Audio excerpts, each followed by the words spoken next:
having a different conversation. Take a look at the highlights. And it was early. Everton Luis kind of just recycling this ball. Jefferson Savarino would get on the end of an early half opportunity as he plays his ball back across the face of goal. And Bombasi, he doesn't know much about it, tries to stay big, gets a touch, it hits his left heel into his right leg, and somehow Steve Clark is able to cover. And the danger started for the Portland Timbers. Just balls put into dangerous spots. And for Real Salt Lake, when you're trying to build out of the back, the last thing you can do is be unaware of where the attacking players are when you turn the ball over. We can talk about soft turnover, we can talk about better pressure defensively, but we also have to talk about Diego Valeri, and that is a fantastic strike from distance in the 16th minute of play. Brian Fernandez would jump on the scuff of Aaron Herrera, and Nick Raimondo would have to deal with that down to his left-hand side.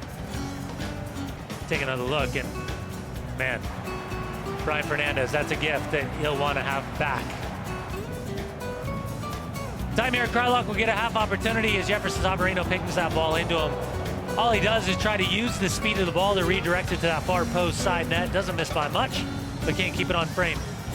And a half opportunity at the end. Diego Chara just anticipates. And this is what I was talking about at the end of the game. The anticipation of Portland versus the reaction of Real Salt Lake.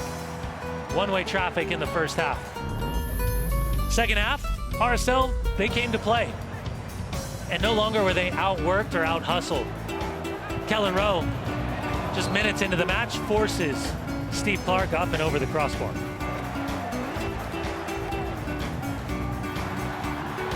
Diego Chara going the opposite way. Diego Valeri, he just looks to ping this ball, clip it to the far post. Brian Fernandez gets on the end. Great recovery from Nick Raimondo as he just kind of bats that ball away.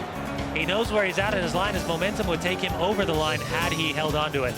Aaron Herrera down this right-hand side, chops to his less preferred left, grabs it well, took his skip on the way in, and Steve Clark bounding to his left-hand side, full stretch. As that ball looked to hit the inside of that left post to Clark. Blanco isolated 1v1, a floated in ball. Valeri brings the ball down. Loria coming off the bench and safely into the hands of Nick Raimondo. So Nick Raimondo keeps this team in the game, and it's last-ditch hopes. Plata, Daimir Krylak get in the way of each other. Nadim's tackled, and Renzo Zambrano goes and touches the referee. Still can't understand that. Questions of where Nadim's feet were. 1 foot was inside the penalty area. Nima Sagafi judged the foul to be outside, and that's just absolutely a no-no. Don't put your hands on the ref. Don't even push him. Good for Nima Sagafi to show straight red to Zambrano. No room in the game for that.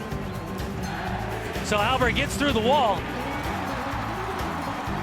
and Aaron Herrera, the hesitation, and then up and over the crossbar. The anticipation wasn't there. It was more reaction. You can see him caught flat-footed, and then from that distance, he tries to go high and just blasts it right over. And so instead of taking the point, it's the full 3 points for the Portland Timbers. I'm not sure what's worse, losing out on the point or giving the extra 2 points to Portland.